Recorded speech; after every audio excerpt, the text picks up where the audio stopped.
ఓం శ్రీ గణేశాయ నమః. శ్రీమాత్రే నమః. శివాయ గురవే నమః. శ్రీకృష్ణ పరబ్రహ్మణే నమః. శ్రీరామాయ నమః. శ్రీ గురుభ్యో నమః. సప్తాశ్వరథమారూఢం ప్రచండం కశ్యపాత్మజం ఏకచక్రరథం దేవం తం సూర్యం ప్రణమామ్యహం. మోహనవాణి ఛానల్ ద్వారా ఆదిత్య హృదయాన్ని వింటూ ఉన్నటువంటి భక్తామ తల్లులకు తండ్రులకి ముందుగా నా యొక్క సాధువాదాలు. నిన్నటి రోజున మనం 7 శ్లోకాల వరకు పూర్తి చేసుకున్నాం. ముందు ఉపోద్ఘాతం చెప్పుకున్నాం, ఆ తర్వాత 7 శ్లోకాల వరకు పూర్తయింది.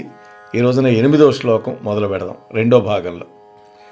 ఏష బ్రహ్మా చ విష్ణుశ్చ శివస్కంధ ప్రజాపతి మహేంద్రో ధనదః కాలో యమ సోమోహ్యపాంపతి. బ్రహ్మదేవుడు, విష్ణుమూర్తి, శివుడు, వీళ్ళు త్రిమూర్తులు. వీళ్లతో పాటు కుమారస్వామి, ప్రజాపతి, దేవేంద్రుడు, ఉత్తర దిక్కుకు అధిపతి అయినటువంటి కుబేరుడు, కాలస్వరూపుడు, యముడు, చంద్రుడు, వరుణదేవుడు, వీళ్ళందరూ కూడా సూర్యభగవానుడిలో ఉంటారు. ఈ దేవతలంతా సూర్యుడిలో ఉంటారు మనల్ని అనుగ్రహించటానికి. 9వ శ్లోకంలో పితరో వసవః సాధ్యాః అశ్వినౌ మరుతో మనుగు వాయువర్ణి ప్రజా ప్రాణ ఋతుకర్త ప్రభాకరః. వీళ్లతో పాటుగా పితృదేవతలు, అష్టవసువులు, సాధ్యులు, అశ్విని దేవతలు ఇద్దరు, 48 మరుద్గణాలు, మనువు, వాయువు, అగ్ని, సమస్త ప్రజలు, అన్ని స్వరూపాలు కూడా ఈ సూర్యనారాయణ మూర్తివే. 6 ఋతువులకు కారకుడు కూడా ఈ ప్రభాకరుడే. భూమి సూర్యుడి చుట్టూ 23.5 డిగ్రీలు అక్షం తూర్పు వైపు వంగి తిరుగుతూ ఉండడం వల్ల మనకు ఋతువులు ఏర్పడుతున్నాయి సూర్యభగవానుడి వల్ల. అలా వంగి తిరక్కపోతే భూమి ఎప్పుడూ ఒకవైపు ప్రాంతం వాళ్ళకి ఎండే, ఎప్పుడూ ఒకవైపు ప్రాంతం వాళ్ళకి చలే ఉండేది. అలా కాకుండా ఆ విధంగా నడిపిస్తున్నాడు భూగోళాన్ని సూర్యభగవానుడు తన దివ్యమైనటువంటి భవ్యమైనటువంటి ఆకర్షణ శక్తితోటి. 10వ శ్లోకంలో ఆదిత్యః సవితా సూర్యః ఖగపూషాగభస్తిమాన్ సువర్ణ సదృశో భానుగు హిరణ్యరేత దివాకరః. ఈ ఆదిత్యుడు అదితి యొక్క కుమారుడు కాబట్టి సూర్యనారాయణుడికి ఆదిత్యుడు అని పేరు వచ్చింది. కశ్యప ప్రజాపతికి 13 భార్యలు. వాళ్ళల్లో దితి, అదితి అనేవాళ్ళు ముఖ్యమైన వాళ్ళు. అదితి యొక్క పుత్రుడు కాబట్టి సూర్యుడికి ఆదిత్యుడు అని పేరు. ఈ ఆదిత్యుడు జగత్తు యొక్క సృష్టికి కారకుడు. ఎందుకని? ఎండ అనేది ఉంటేనే వర్షాలు పడతాయి. ఆ వర్షాలు పడితే భూమి సస్యశ్యామలం అవుతుంది. ఆ సస్యశ్యామలమైనటువంటి భూమి నుండి ఉద్భవించినటువంటి సమస్త పంటలని, పండ్లు, కాయలు అన్నీ కూడా సమస్త జీవులు తిని రక్తం అదే శుక్లంగా మారి సంతానకారకం అవుతుంది. కాబట్టి సూర్యనారాయణ మూర్తి వల్ల జగత్తులో సృష్టి జరుగుతోంది. ఇక ప్రజలు కూడా తమ తమ విధులు నిర్వర్తించడానికి ప్రేరణ ఇచ్చేటటువంటి వాడు సూర్యనారాయణుడు. ఉదయం తెల్లవారగానే ఎండ వస్తే ఎంత ఆనందం కలుగుతుంది. అప్పటి వరకు నిద్రపోయినటువంటి సమస్త ప్రజలు, అలాగే సమస్త ప్రాణులు నిద్రలేచి ఆహారం కోసం అన్వేషిస్తాయి. మనమైతే పొట్ట చేత పట్టుకుని ఏదో పనికి వెళ్ళిపోతాం. ఆ విధంగా ప్రేరణ ఇస్తాడు. లోకము యొక్క ఉపకారం కోసం తాను ఆకాశంలో నిరంతరము సంచరిస్తూ సముద్రపు నీటిని, జలరాశుల్లో నీటిని పీల్చి తన కిరణాల ద్వారా మేఘాలుగా మార్చి వర్షం కురిపించి సమస్త జగత్తును పోషించి తన కిరణములతోటి సమస్త ప్రజానీకానికి ఉత్తేజాన్ని కలిగిస్తాడు. ఆ విధంగా బంగారపు కాంతితో తేజరిల్లుతూ అద్భుతంగా ప్రకాశిస్తూ ఉంటాడు సూర్యనారాయణుడు. అంతేకాదు సమస్త బ్రహ్మాండాల ఉత్పత్తికి కారణభూతుడు సూర్యుడు. చీకట్లను తొలగిస్తూ పగటి సమయంలో ప్రాణులని కార్యనిమగ్నులను గావిస్తూ ఉంటాడు. ఇవాళంటే ఈ సాఫ్ట్వేర్ దిక్కుమాలని ఇవన్నీ వచ్చి రాత్రిపూట కూడా నిశాచరుల్లాగా పనిచేసే పరిస్థితి వచ్చింది. గతంలో అలా లేదు. ఉదయం 6 దగ్గర నుంచి వెళితే సాయంత్రం 6 కల్లా పని ముగించుకొని వచ్చేవాళ్ళు. చక్కగా భోంచేసి విశ్రాంతిగా ఉండేవాళ్ళు. ఆ రోజులు అవి. 11వ శ్లోకంలో హరిదస్వ సహస్రార్చి సప్త సప్తిర్మరీచిమాన్ తిమిరో మథనః శంభుస్పష్ట మార్తాండ అంశుమాన్. ఈ స్వామి ఎలా ఉంటాడో చెప్తున్నాడు సూర్య భగవానుడు. అంటే శ్యామల వర్ణం కలిగినటువంటి గుర్రాలు పూంచినటువంటి రథం కలిగినవాడు, అసంఖ్యాకములైనటువంటి కిరణాలు కలవాడు.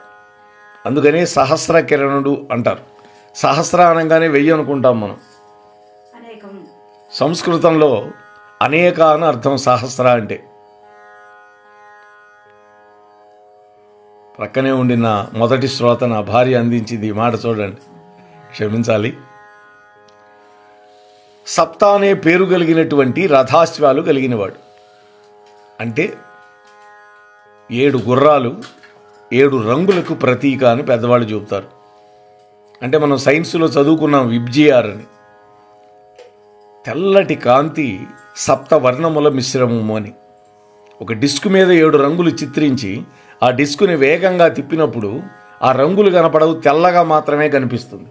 ఇది మనం చిన్నప్పుడు ప్రయోగం చేసి చూపించారు మన సైన్స్ మాస్టర్లు. కాబట్టి 7 అనేటువంటి సంఖ్యతోటి 7 రంగులు కలిగినటువంటి కిరణాలు ఉంటాయి. రథానికి 7 గుర్రాలు పూంచారని చెప్పుకున్నాం కదా, అందుకని సప్తాశ్వరథమారూఢం అని మనం శ్లోకం చెప్పుకుంటాం. అంతేకాదు తేజోనిధానమైనటువంటి సహస్ర కిరణాలు కలిగినటువంటి వాడు సూర్య భగవానుడు. సర్వసంహారకుడు. జగత్తు యొక్క ప్రళయానికి తర్వాత ఆ జగత్తుని మళ్ళా సృష్టించడం కోసం ఆవిర్భవించేటటువంటి వాడు సూర్యుడు. నిరంతరము తన యొక్క కిరణాలతోటి ప్రకాశిస్తూ ఉంటాడు. ప్రజలందరికీ, ప్రాణులందరికీ ఉత్తేజం కలిగిస్తూ ఉంటాడు. 2-3 రోజులు ఎండ రాకపోతే మన గతి ఎట్లా ఉంటుందో ముసురు పట్టినప్పుడు మనకు అర్థమవుతుంది. బట్టలారవు, వాసనగా ఉంటుంది, నీచు వాసన. ఇవన్నీ పోగొట్టేవాడు సూర్యుడు. అంతేకాదు మన దేహానికి అవసరమైన డి విటమిన్ కూడా తయారు చేసుకోవటానికి సూర్యకిరణాలు మనకు ఉపయోగపడతాయి. 12వ శ్లోకం ఏం చెబుతుందో చూడండి. హిరణ్యగర్భస్ సప్తనో భాస్కరో రవి హిరణ్యగర్భః అశ్వినో స్తపనో భాస్కరో రవి అగ్నిగర్భో అదితేహ పుత్రః శంఖః శిశిరనాశనః. ఈ సమస్త బ్రహ్మాండాలని తన ఉదరంలో ధరించేటటువంటి వాడు సూర్యనారాయణుడు. మండుచున్నటువంటి గోళం కదా, తాపత్రయాలతో బాధపడే వాళ్ళకి ఆశ్రయమై ఆ తాపత్రయాలను తొలగించడానికి కావలసినటువంటి శాంతిని ప్రసాదించేవాడు సూర్యనారాయణవాడు. దివ్యమైనటువంటి వెలుగులని మన పైన ప్రసరింపజేసేవాడు. సకల లోకాలకి స్తుతిపాత్రుడు. అందుకనే సంధ్యోపాసన అనేది ప్రతి మానవుడికి ఉంది. సూర్యుడికి నమస్కారం చేసుకోవటం, గాయత్రి మంత్రం పఠించే అర్హత కలిగిన వాళ్ళు ఆ మంత్రంతో అర్ఘ్యాలు ఇస్తారు. అలా అర్హత లేని వాళ్ళు నమస్కారం చేసుకుంటే చాలు ఆ సూర్యనారాయణుడికి. అంతేకాదు, సూర్యుడికి ఉన్నటువంటి 13 నామాలతోటి సూర్య నమస్కారాలు చేసేటటువంటి వ్యవస్థ కూడా ఉంది యోగ విద్యలో. అలాగే పగటి సమయంలో అగ్నిని గర్భమునందు ధరించేటటువంటి వాడు సూర్యనారాయణుడు. అటువంటి సూర్యుడు కశ్యప ప్రజాపతికి అదితికి పుత్రుడుగా అవతరించాడు. సాయంకాలం పూట స్వయంగా శాంతిస్తాడు ఆయనే. అలా సూర్యుడు ఉదయం నుంచి సాయంత్రం వరకు ఒకే విధమైన కాంతితో ఉండడు. ఉదయం ఆహ్లాదకరంగా ఉంటుంది, మధ్యాహ్నం వచ్చేసరికి మధ్యందిన మార్తాండు అంటాం, ప్రచండంగా వెలుగుతాడు. సాయంకాలం వచ్చేసరికి శాంతిస్తాడు. అలా శాంతించి తెల్లవారగానే రాత్రంతా కురిసినటువంటి మంచును తొలగిస్తాడు. సూర్యకిరణాలు ఎప్పుడైతే వచ్చి పడతాయో మంచు తానంతటదే తొలగిపోతుంది.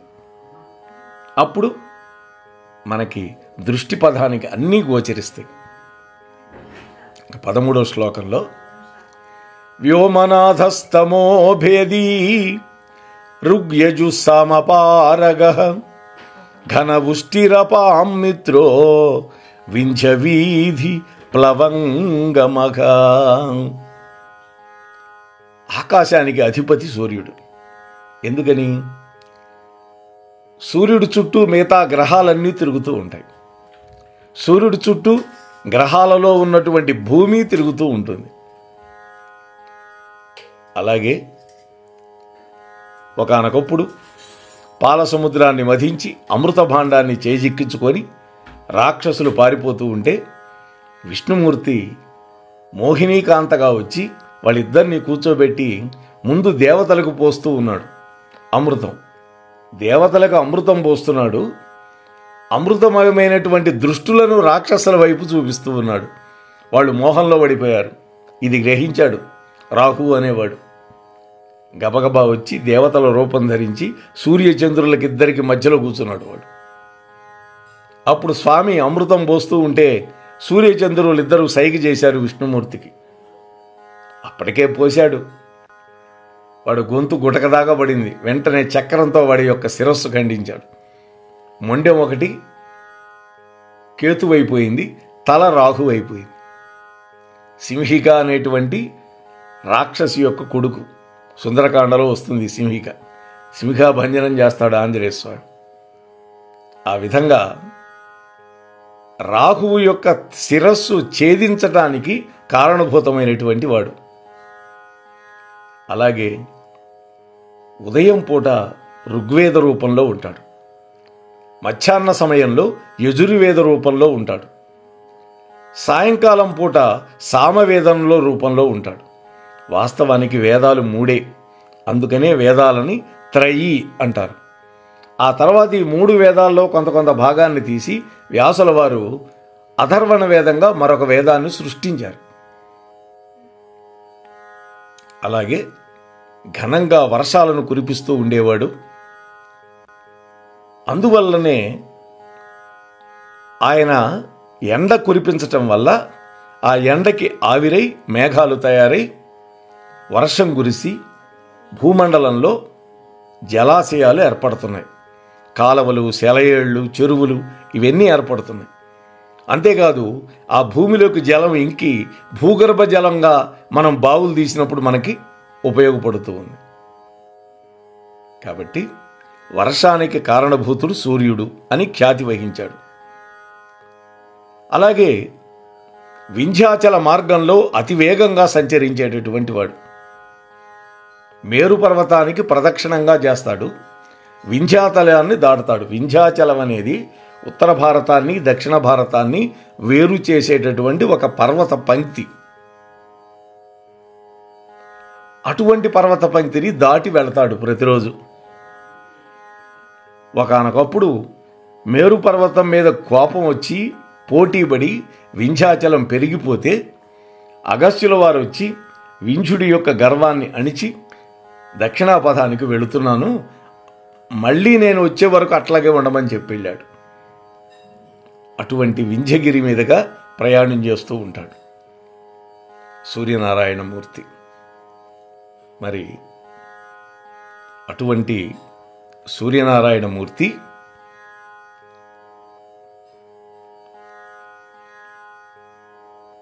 ఇంకా తర్వాత శ్లోకం ఏంటి అంటే 14వ శ్లోకం. ఆతపీ మండలీ మృత్యుః పింగళః సర్వతాపనః కవిర్విశ్వో మహాతేజ రక్త సర్వ భవోద్భవః. నాయన రామచంద్ర, సూర్యనారాయణుడు ఎప్పుడు వేడిని కలిగి ఉంటాడు. వృత్తాకారమైనటువంటి బింబం కలవాడు, గుండ్రంగా ఉంటాడు, గోళం, విరోధులను రూపుమాపుతాడు. ప్రభాత సమయంలో పింగళ వర్ణంలో ఉంటాడు ఉదయం పూట. మధ్యాహ్న సమయంలో సర్వ ప్రాణులను తప్పింపజేస్తాడు వేడి వల్ల. వ్యాకరణాది సమస్త శాస్త్రాల యందు పండితుడు. అందుకనే నవ వ్యాకరణాలని ఆంజనేయ స్వామి సూర్యనారాయణమూర్తి దగ్గర నేర్చుకున్నాడు. సూర్యుడు పరీక్ష పెట్టాడు స్వామికి, ఆంజనేయ స్వామికి. ఏమయ్యా, నేను నిరంతరం తిరుగుతూ ఉంటాను, ఒక చోట ఉండను, అటువంటి నా దగ్గర నువ్వు ఎట్ట నేర్చుకుంటావు అన్నాడు. మీరు అనండి గురువుగారు, ఒక కాలు తూర్పు కొండ మీద, మరొక కాలు పశ్చిమ కొండ మీద పెడతా, మీకంటే వెనక్గా ఉంటా, గురువు కంటే ముందు వెళ్ళకూడదు శిష్యుడు, మీ ముఖం వైపే చూస్తూ మీరు చెప్పే పాఠాలు గ్రహిస్తానన్నాడు. ఆ విధంగా 4 వేదాలు, నవ వ్యాకరణ పండితుడైనాడు ఆంజనేయ స్వామి. రామచంద్ర ప్రభువే స్వయంగా పొగుడుతాడు ఆంజనేయ స్వామిని కిష్కింధాకాండలో మొట్టమొదటిసారి హనుమ దర్శనమైనప్పుడు. అంతేకాకుండా ఈ సమస్త విశ్వాన్ని నిర్వహించేవాడు సూర్య భగవానుడు. సూర్యుడు లేకపోతే సృష్టి లేదిక. ఆహారం లేకపోతే సృష్టి ఉండదు కదా.